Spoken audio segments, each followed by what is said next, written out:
Bakit parang hindi happy ending yung Hello Love Again? Parang ngayon pa lang, nalulungkot na ako. Gusto ko ng happy ending for Ethan and Joy. They deserve it.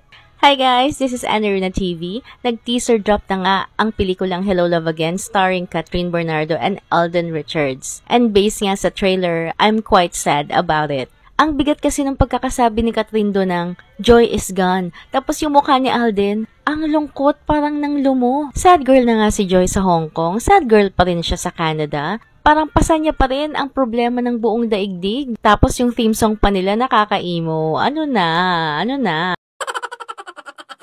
Diba, sa unang panood ng trailer ng Hello Love Again, ang sakit. Pero mukhang mali ako nang iniisip na sad ang ending ng Hello Love Again kasi nakita ko ang video na to sa FYP ko. Nakita ko ang video nila Alden Richards at Catherine Bernardo na sumasayaw ng Maybe This Time. It's a video with a happy mood at basahin natin ang caption na nilagay ni Alden Richards. Maybe this time will make that future happen.